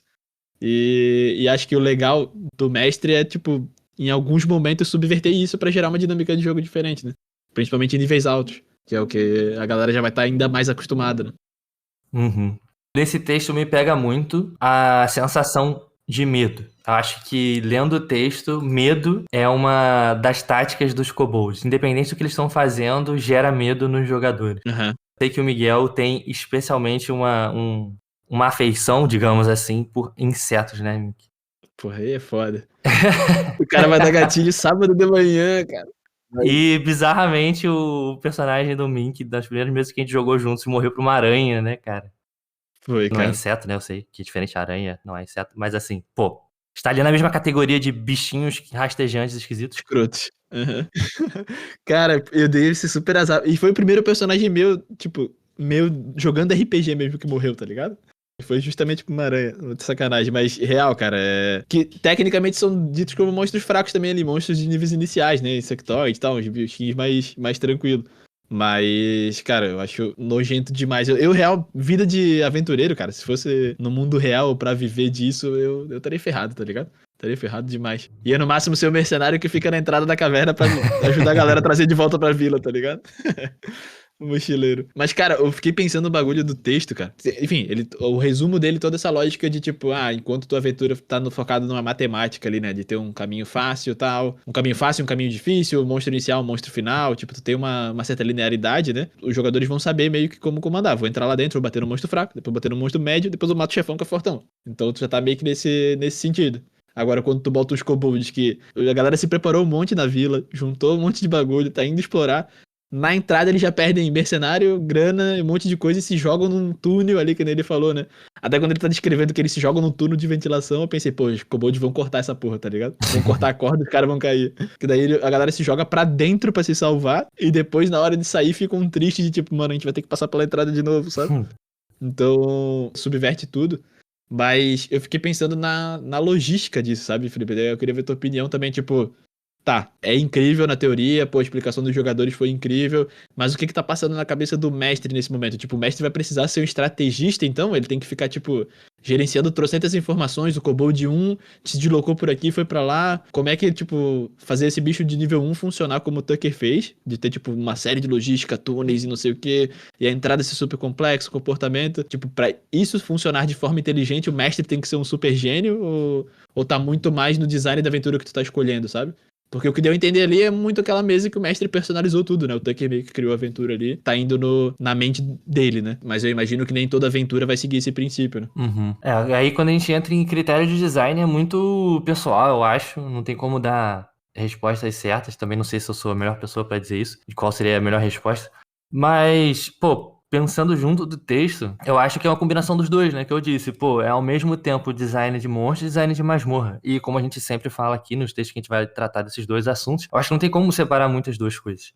As coisas sempre andam muito juntas. E design de monstro já é design de masmorra, porque você tem que fazer um monstro estar dentro da masmorra fazendo sentido. A masmorra tem que fazer sentido pro monstro. Então, a ideia dos túneis dos kobolds, eu imagino que é uma coisa muito natural de você pensar. Tipo, pô, você vai sentar pra mestrar uma aventura e você pensa, pô, tem kobolds, tá.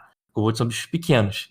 Então, como é que seria o lugar onde eles moram? Então, eu acho que você não precisa ser um grande estrategista para mestrar isso, você não precisa fazer um grande gerenciamento, mas eu acho que é interessante você fazer esse exercício de se perguntar, fazer perguntas sobre o que você está mestrando e tentar dar respostas que sejam adequadas, né? Do tipo, pô, como seria uma caverna de kobolds? Primeira coisa que vem na sua cabeça, eu acho, tem que ser, pô, kobolds são bichos pequenos, então tem túneis pequenos. Nisso, você já começa a pensar, pô, se tem túneis pequenos, seres humanos não vão conseguir entrar. Logo, então, percebe, uma coisa vai puxando a outra, acho que é muito natural, acho que você não precisa ser um grande estrategista, nem um grande game designer para gerar respostas que sejam interessantes em jogo. Então eu acho que é muito mais um exercício de tirar do óbvio coisas interessantes do que de fato pensar coisas muito fora da caixa. Do tipo, as coisas já estão ali dadas, é só você realmente parar para pensar um pouco melhor, né? de como usar aquelas ferramentas e não só sentar e falar, tá, kobold, nível 1, atacar. Uhum. Que é o grande problema do design D&D muitas vezes, né? Que ele não te dá no livro do monstro muitas saídas pra isso, tem que tirar da sua cabeça, já que você tem que fazer isso, então acho que dá pra fazer isso de uma forma simples, que é justamente o que eu falei, pô, faça-se perguntas que façam sentido pra aquele negócio, né? Por que tem esta armadilha aqui?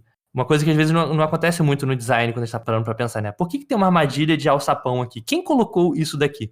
São perguntas que os jogadores vão se fazer, mas que o mestre às vezes, quando pensou naquela armadilha, não pensou. Então, mesmo que não tenha na aventura um motivo dela estar ali, você, enquanto mestre, pode pensar, pô, os kobolds botaram aqui porque eles querem proteger essa outra sala B, que é, sei lá, a sala onde tem a comida. Eles querem proteger a comida deles porque eles não querem ser pegos, desprevenidos quando eles estão comendo. Pá, pronto.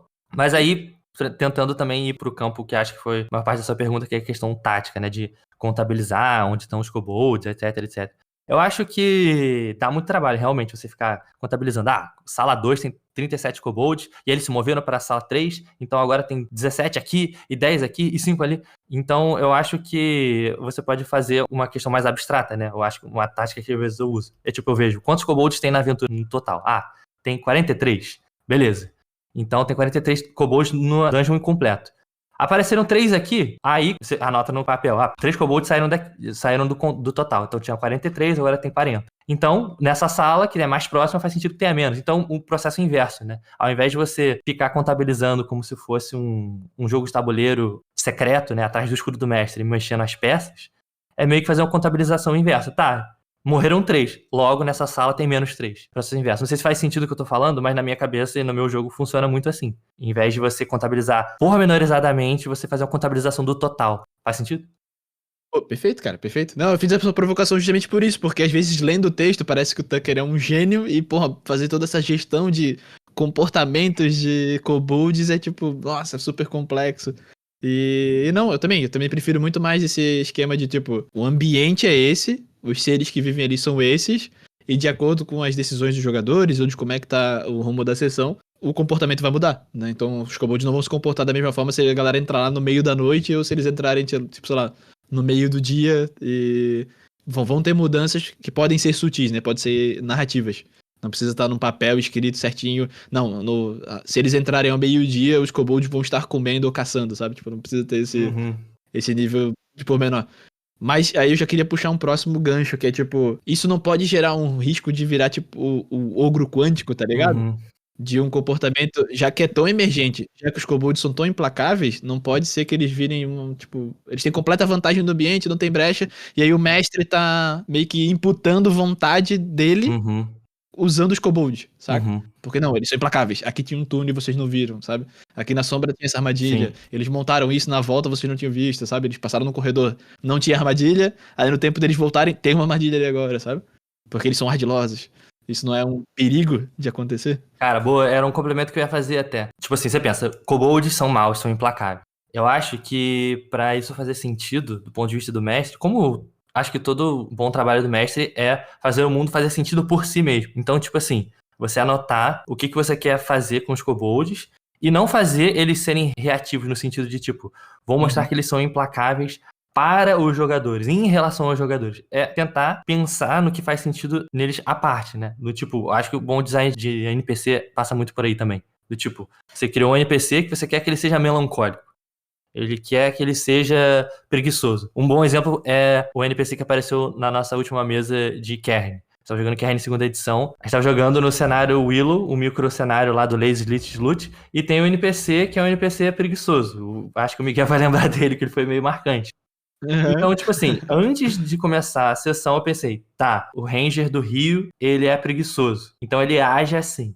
E eu já tinha pré-determinado como ele age e já tinha pensado mais ou menos em coisas que ele fazia pra determinar por que ele é preguiçoso, né? Mas só de você anotar, pô, Ranger do Rio, preguiçoso, dorme em cima da árvore. Você já tem na sua cabeça pré-determinada um tipo de ação, né? Mesma coisa do Kobold. Kobolds são maus, eles gostam de encurralar. Sabe? Então, ações pré-meditadas que você não vai decidir no meio da hora como uma resposta pra sacanear os jogadores, se aproveitar do ponto de vista do mestre, que pode dizer tudo o que acontece e que se torna real, mas uma coisa que tá pronta de antemão, né? Eu acho que é muito essa sensação que eu tenho, acho que você passa por isso também, Mick, que é tipo, às vezes dá pra perceber quando é artificial, quando o mestre tá falando, não.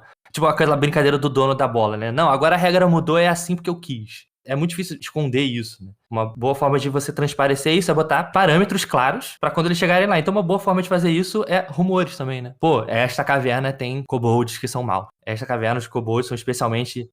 exatamente, criar uma antecipação. Tomem cuidado com os kobolds. Olha o que eles fizeram comigo. Surgiu o cara todo ferrado. Ou tipo assim, olha só, perdi minha perna porque caí numa armadilha. Eles gostam de fazer armadilhas. Então, quando uma armadilha surgir, quando você pisar numa armadilha, não vai ser tipo, pô, o mestre tá de sacanagem, ele botou uma armadilha aqui porque isso, aquilo. Então, eu acho que é sempre isso, uma tentativa de tornar um pouco mais neutra a sua relação com os jogadores, né? E acho que bom ponto, inclusive, que você trouxe, né? Qual é o desejo dos kobolds? O que eles querem fazer? Proteger? É comer os jogadores? Tentar transformar isso em ações claras no jogo, né? E que sejam bem definidas por uma palavra-chave, eu acho. Tipo, pô, comer jogadores, fazer armadilhas, atirar no pé, sei lá, esse tipo de coisa. E que quando acontece, fica claro que era aquela tipo de ação pré-meditada e não algo que foi pensado na hora de uma maneira meio maldosa. Algo que os jogadores vão dizer, né? Quando os jogadores falam, pô, eu tive medo dos kobolds, aí você acertou, né? E isso não acontece quando você tá forçando isso a goela abaixo dos jogadores, né? Você tem que fazer meios para que aquilo aconteça, e eu acho que antecipação é uma das maneiras de fazer isso. E de planos bem traçados no sentido de, tipo, o que os kobolds gostam de fazer. Acho que é um pouco por aí. Pô, perfeito, cara, perfeito. Porque eu acho que o grande lance é isso, é a parte da consistência, Boa. né? Tu estabelece algo e aquilo vai acontecer independente do que tu acha, né? Não é um ponto dos jogadores quererem vencer o mestre querer vencer os jogadores. Os kobolds, eles estão ali, eles vivem ali e eles têm um objetivo. Então, a forma que vai se comportar... E aí, por que eu tava puxando tudo isso? Porque, no caso desses jogadores, dessa mesa, deu esse medo todo e deu super ruim, porque eles tomaram decisões que geraram esse caos todo, sabe? Será que um jogador ali, ou uma decisão diferente, não teria mudado completamente o rumo? Será que eles não poderiam ter formado um aliado pra nenhum outro mercenário entrar na dungeon, sabe? Será que não teria como subornar esses kobolds, sabe? Contornar todo esse problema? O ponto ali não era os kobolds serem feitos pra derrotar e ponto, acabou, sabe? Era pra propor um desafio. E aí os jogadores poderiam ter gastado, sei lá, uma sessão inteira tentando resolver esse BO pra não ter que lidar mais. Eles não decidiram isso, eles decidiram fugir, se jogar pra dentro da dungeon. Pra enfrentar os monstros lá de baixo que eram mais fáceis, sabe? Então, por que eles não bolaram um super plano pra tentar, tipo, sabe, desconstruir toda essa rede inicial? Enfim, o jogo ia pra outro caminho, né? O ponto é muito com base no que os jogadores vão decidir, né? Tá estabelecido ali, os kobolds vão agir desse jeito.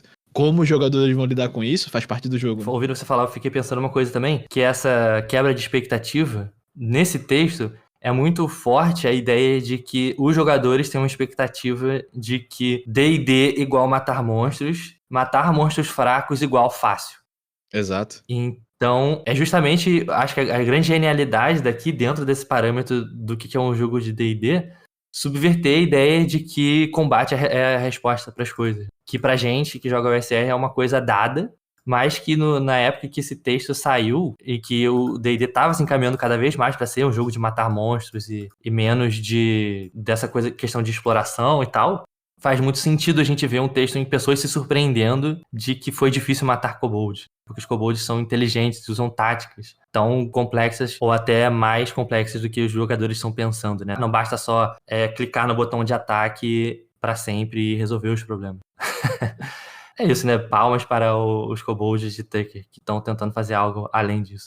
Bom demais, cara. E aí, pra fechar esse ganchinho da consistência, né, do quanto que eu acho muito maneiro esse ponto também de, tipo, só umas palavras-chave pra guiar, porque é isso, na hora de que aconteceu alguma coisa na mesa, o jogador tomou uma decisão inesperada, porque é isso, é uma forma que a gente pode subverter elementos dos jogadores também podem, ir pra um caminho completamente maluco. Tu saber como reagir, né, porque tem os ganchinhos ali, de tipo, ele sempre vai estar priorizando isso. O jogador foi, tipo, alinhado à prioridade do kobold, pô, a chance dele ser receptivo é maior, sabe? Então, Sim. tipo, tu tem margem pra essas negociações. E fica mais natural, né? Quando você responde. Quando você faz isso, o kobold responde assim. Então, quando você faz isso já de imediato, dá aquela sensação de que, tipo, pô, o mestre não tá tirando da cabeça dele pra me agradar ou pra me sacanear, né? Nenhum desses dois extremos que às vezes é meio desnecessário. Fica aquela sensação de tipo, caraca, isso foi muito genuíno. Realmente parece que um kobold quis fazer assim. Né? Quando você tem os parâmetros bem estabelecidos, fica mais natural e passa a sensação melhor de que aqueles kobolds são kobolds reais, que realmente é verossímil que eles estejam agindo daquela forma, né? Mas segue aí o que você estava falando. Não, e essa é a parte da gameplay, né? Quando eu tô na parte do jogador, que eu mais gosto é tipo assim, mano, eu tenho certeza que isso não tá na aventura, tá ligado? Eu tenho certeza absoluta que a gente chegou num ponto aqui que é a nossa mesa. Dá pra meio que sentir isso, sabe? Que até o ponto de encontrar os kobolds e que tem as armadilhas, beleza. Tava premeditado ali no design da dungeon. A partir dali, as reações que foram surgindo entre mestre e jogador e a narrativa emergente, cara, dá pra sentir que a gente foi pra um caminho novo ali, que tem coisas loucas acontecendo, né? Então eu acho isso muito maneiro. Mas o ponto que eu ia puxar é que, como tem esse lance do desafio, né? Então a gente falou de consistência e tal, pode ser que os jogadores achem formas de contornar tudo isso. E tem que ser natural, mas eu acho que um ponto forte ali em termos de níveis altos é o quanto que é importante recursos, o conforto que os jogadores têm, sabe? Então, tipo assim, beleza, tu é forte, tu combate, tu tem a espada mais fodona, tu tem, sei lá, magia X, mas tu ainda precisa descansar, tu ainda precisa de comida, tu ainda precisa carregar item, tu ainda precisa do básico, tá ligado? E muitas vezes, assim, isso que os kobolds ficaram evidente, mas imagina uma dungeon escura, que nem o Felipe narrou e tudo mais, que tu não vê. Do nada tem óleo espalhado no chão. Porra, fica difícil de caminhar. Aí do nada tu vai descansar, tu ouve barulho, tu ouve a porta batendo, tu ouve, sabe, tipo, jogam uma pedra e te acordam. Tu não vê de onde é que veio, tá ligado? Tu não sabe o que tá rolando. Aí vocês vão gastar tempo procurando onde é que veio a pedra? Pode gastar aí. E não tão dormindo, tá ligado? Vocês vão olhar o saco de comida de vocês, tá rasgado. Não tem mais comida. Tá espalhada pelo chão da masmorra. Vocês podem tentar gastar um tempinho resgatando essa comida, limpando, mas metade dela tá estragada. Não dá mais pra comer. Sabe? Então, tipo, não tem combate rolando nenhum aí. Tem algum serzinho miserável que tá ali só pra azucrinar, porque ele tá querendo espantar, tá querendo minar teus recursos, Porque ele sabe que sem isso tu não volta. Então o teu objetivo, tu entrou aqui, tu não sai mais. Então acho que dá pra brincar de umas forminhas diferentes, assim, com base em consistência, né? Tipo, só, ó, esses bichinhos, eles vão se comportar desse jeito. Eles vão se esconder ao máximo e vão tentar fazer com que a galera não tenha recursos pra sair, porque eles entendem que bater a gente não consegue. Mas se a gente tirar tudo que tu precisa, tu também não consegue voltar, sabe? Então eu acho que é um tipo de dinâmica que em jogo pode ficar muito interessante, né? A gente falou muito sobre isso no episódio do Lista para Monstros, que a gente falou muito das táticas dos goblins como sendo bichos que vão roubar, que vão ficar cercando as pessoas. E o interessante é que no uso do kobold, ele já vai mais para essa noção dos kobolds como criaturas que se unem para fazer o mal em conjunto. Sim. E às vezes, de fato, uma coisa muito mais de enfrentamento. Enquanto o Goblin me parece uma coisa um pouco mais esguia, vai ficar fazendo emboscada e tal. Os kobolds, eles fazem emboscadas, mas emboscadas violentas, no sentido de tacar fogo, atirar e entrar um pouco mais em combate, né? O kobold é uma dessas criaturas muito emblemáticas do D&D, do multiverso aí, do RPG. E acho que eles fazem uma boa dupla de criaturas níveis baixos, goblins e kobolds. E aí, naquele livro que eu citei também no outro episódio, que é Os Monstros Sabem o que Estão Fazendo, você vê perfeitamente essa diferença de intenção, de como, principalmente na quinta edição, como eles agiriam segundo as táticas. Então, os goblins, eles se escondem, têm alta furtividade, os kobolds não. Os kobolds, na verdade, eles têm a ideia de atacar em conjunto. E aparece muito isso no texto. Então, criaturas juntas fazendo tipo um enxame, perseguindo você. E aí, nesse livro, Os Monstros Sabem o que Estão Fazendo, a tática que ele sugere é uma tática muito mais simples, que é se juntar e aí se aproveitar do grande número deles e não se importar muito que eles estão morrendo. Porque é uma tática básica, se você ler as habilidades do kobold da quinta edição, que eles têm vantagem quando estão perto de uma outra criatura, você pensa, tá, então eles vão se juntar e ficar atacando. E nesse texto, eu acho que ele torna isso um pouco mais interessante. Torna a ideia de que se juntar para atacar pode ser muitas coisas. E pode ser uma coisa interessante. Combate pode ser uma coisa interessante também. Não precisa ser só rolar para atacar e ponto. Tacar óleo e tacar fogo nas pessoas que se prenderam num canto da sala é muito diferente de se juntar com lanças e ficar te espetando até a morte, sabe? De fato, uma coisa que tá passando uma energia muito maléfica das criaturas quando fazem esse tipo de coisa. Então, como eu tô mencionando aqui várias vezes, não precisa fazer muito, não precisa ser um grande gênio. Eu acho que é justamente tentar catar essas palavras-chave e tentar transmitir essas palavras-chave através de ações dos personagens, ações dos monstros. E não fazer aquela coisa clássica que pra mim é a morte do RPG, que é você falar, os kobolds são maus. Você não precisa falar essa frase.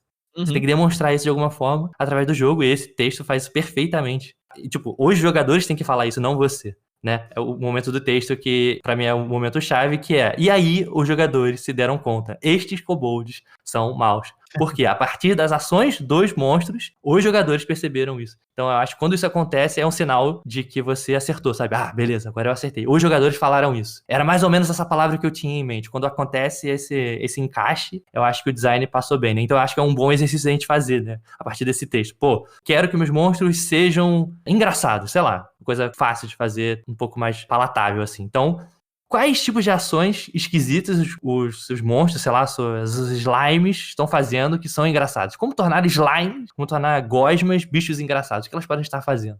Tentar transmitir isso, né? Eu acho que essa é a magia da coisa. Você não falar, meu personagem é corajoso, e sim fazer ações corajosas para que isso em jogo faça sentido. Tem um parágrafo que fala um pouco isso, né? Vou ler aqui.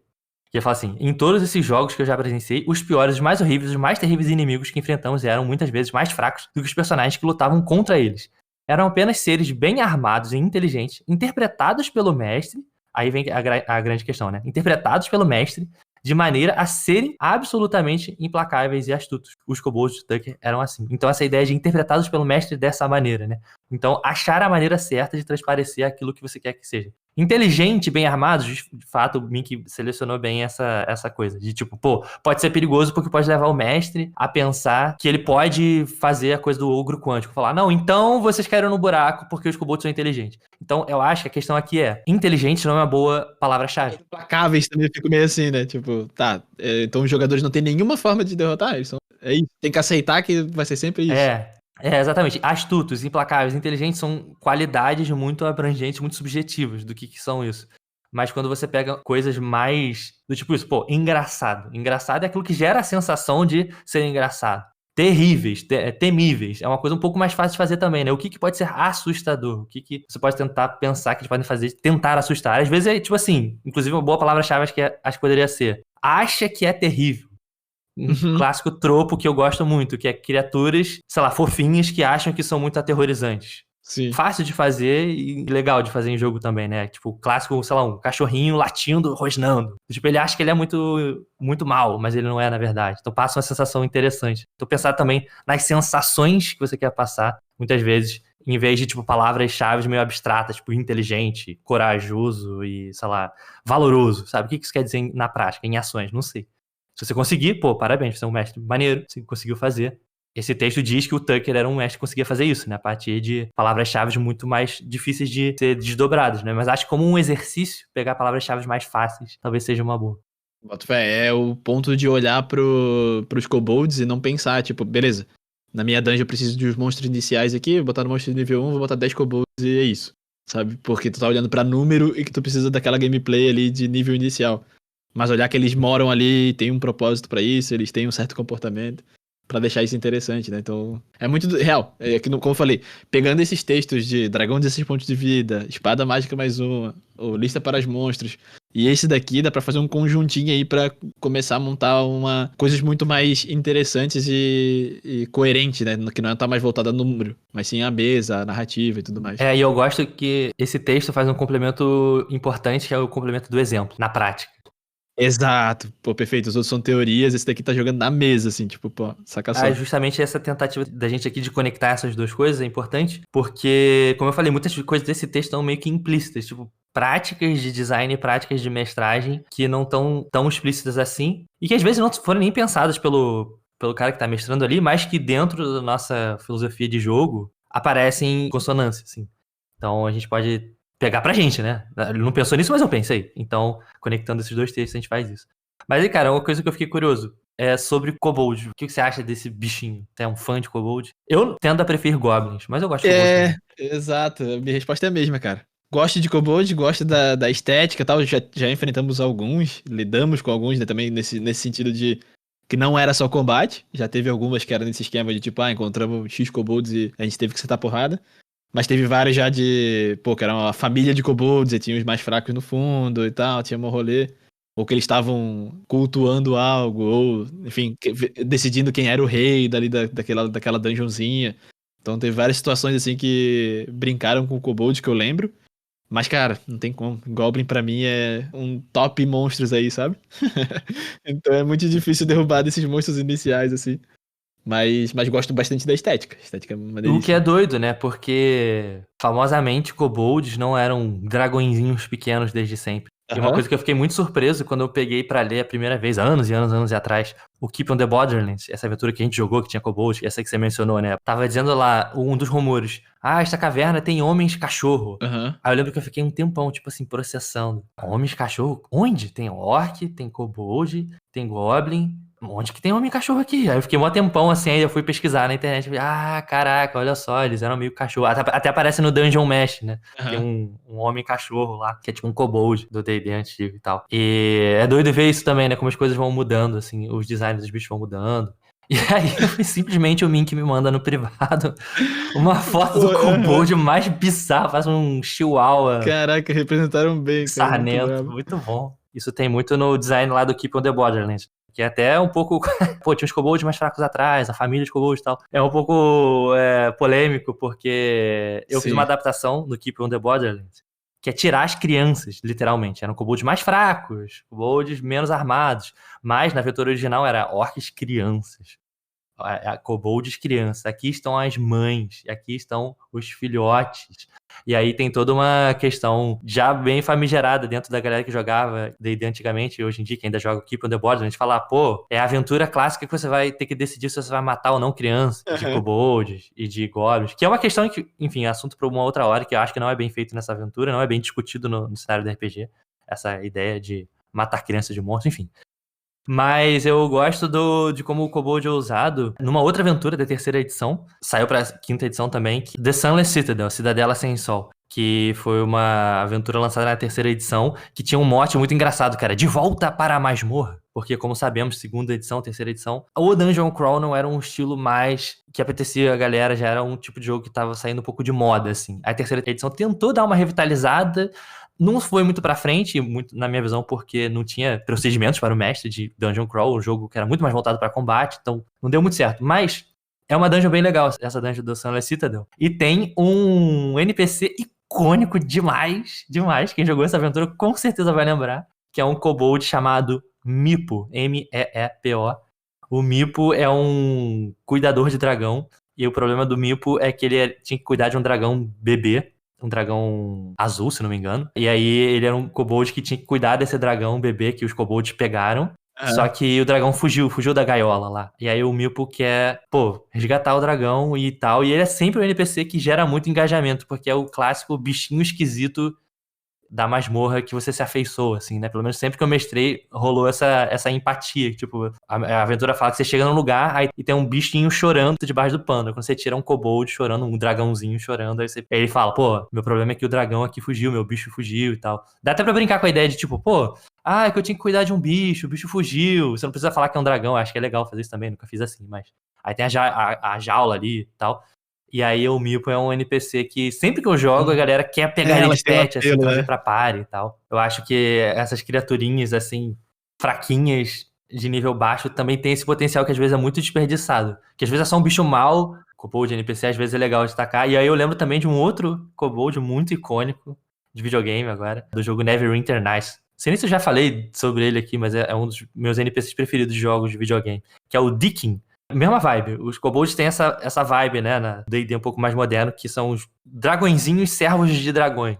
Muitos jogos e muitos cenários, os kobolds são assim, tipo, os paus mandados dos dragões. Dragões são bichos enormes que ficam na caverna, como eu mencionei, né? Os kobolds são os bichinhos que vão fazer as missõezinhas básicas pros dragões, né? E aí, nesse jogo Neverwinter Nights de PC, o Deakin é esse servo do dragão, que é um bicho meio tapado, assim, e fala de um inglês todo errado, mas que de alguma forma ele gera aquela empatia, tipo, caraca, ele é um bichinho frágil, burro, e nem a própria tribo gosta dele, e aí ele começa a falar com você e tal, e é muito doido, porque nesse jogo o Deakin, ele é um NPC recorrente, ele vai reaparecendo, né, se ele não morrer e tal.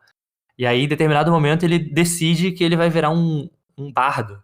Você acha ele depois como um NPC que é um bardo. E ele fala, meu sonho é escrever grandes livros. O dragão-chefe, não lembro o nome do dragão do jogo, né? Mas assim, o dragão era muito sábio. Eu queria ser igual a ele. Ele é muito inteligente. Aí o Deakin começa a virar um scholar, né? Um estudioso. Aí o sonho dele é virar um bardo famoso, escrever um livro. E aí, na expansão, ele vai virando uma história completamente absurda. Ele realmente vira um bardo, ele realmente escreve um livro sobre você. Tipo, o grande herói, as grandes sagas dos grandes heróis. Aí ele traz o livro pra você pode dar o feedback de o que você achou do livro. Eu acho que é também um potencial meio desperdiçado dessas criaturinhas, né? Não ser só seus inimigos, mas às vezes ser uns NPCs meio esquisitos, assim. Aí esses dois exemplos são bons exemplos de como alguns jogos fizeram isso, né? O Meepo do Sunless Citadel, da Cidadela Sem Sol, e o Deakin do Neverwinter Nights. Cara, daí eu acho que é o lance de combinar junto daquelas palavras-chave lá do... que tu comentou, fazem armadilhas, são ardilosos, se escondem, tal, mas botar um pouco da personalidade também, né? E, tipo, falam errado, ou tem alguém ali no... um grupo de... Falam errado é bom demais também. Um grupo de kobolds não entende bem as ordens, tá ligado? Então, tipo assim, beleza, é tudo muito coordenado, mas tu vê um kobold que, tipo, é empurrado pelo outro, esbarra, tá ligado? Tem um certo potencial, tanto cômico quanto de interação mesmo, de gerar dinâmicas, maneiras pra história, assim, que tá por fora desse contexto tático, né, estratégico e tal. Sim, cara, e são pequenas coisas, pequeníssimas coisas que você mexe e que dá toda a graça do jogo, né? Aquele detalhezinho do, o kobold que se esbarrou no outro e caiu no chão, você lembra? E aí, pessoal, então, este foi o episódio de hoje. Espero que vocês tenham gostado. E aí, antes da gente se despedir, é que eu criei um mini-jogo, um jogo de uma página chamado Diciomagos, em inglês é Word Wizards, para uma game jam chamada One Page Jam, One Page RPG Jam, sei lá.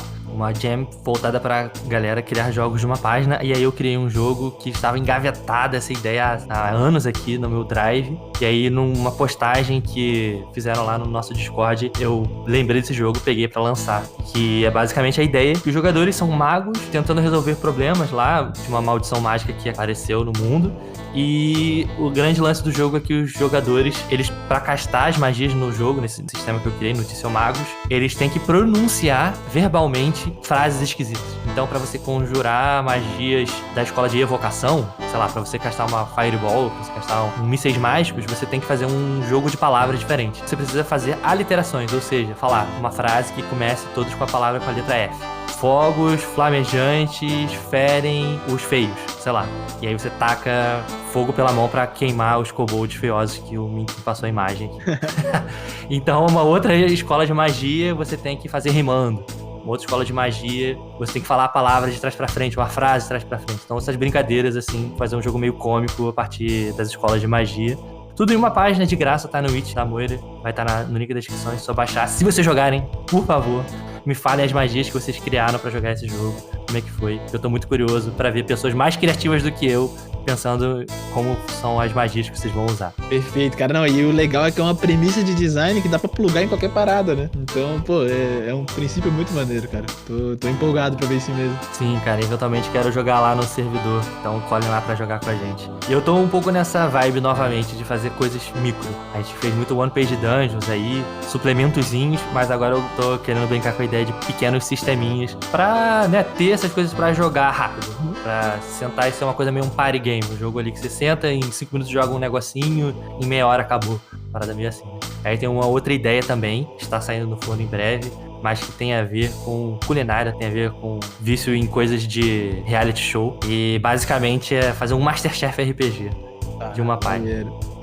E tem algumas ideias interessantes que eu tô desenvolvendo, mas em breve vai aparecer aí pra você. E, pô, pra quem tá empolgado que nem o Felipe aí em Dungeon Mesh e jogos de culinária, coisa do tipo, eu vou fazer recomendação de um jogo que eu não joguei, então é aquela recomendação de, pô, quero muito jogar essa parada, que é o Wilder Feast. Não sei se você chegou a ver, Felipe. Sim, cara. O RPG, você tá dizendo? Isso, um RPG. Pô, cara... Que é basicamente o Dungeon Mesh RPG, né? Exato. Foi citado lá no nosso episódio do Tomos Secretos. Ouçam lá. Mas, realmente, né? Lindo. Porra, o livro é lindo, maravilhoso. Tem essas mecânicas aí. É um pouco mais complexo do que eu gostaria, né? Em questões de design. Isso, ele deixa um pouco mais crunch ali, né? Tipo de... mecânicazinhas. Tem mais crunch. Mas, pô, eu queria muito jogar esse game. Eu dei uma folheada ali, li um pouco das regras de culinária e tal. Mas, dada a temática, também me chama a atenção. Devo confessar. E uma última coisa importante também, né, galera, é que, pô, sigam lá o canal do Mink no YouTube. Você que gosta de ilustrações, você que gosta de pensar em criatividade, ou simplesmente sentar com o seu amigo e ouvi-lo falar das coisas que ele gosta. O Mink passa muito bem essa sensação. O canal dele é maravilhoso, bom pra ouvir tomando um cafezinho durante o seu almoço, botar ele pra lavar a louça, vai deixar você relaxado ouvindo o Mink falando de coisinhas de arte. Muito maneiro, sigam o Mink no YouTube. É isso, galera. Tá meio paradinho lá agora, se você tá vendo no momento do lançamento do episódio, tá meio paradinho por causa dessa muvuca de casamento, mas logo eu tô de volta na rotina. E aí, já vem Minktober aí em outubro, então vamos ter coisa. Opa, vamos ter novamente? Vamos ter. É isso.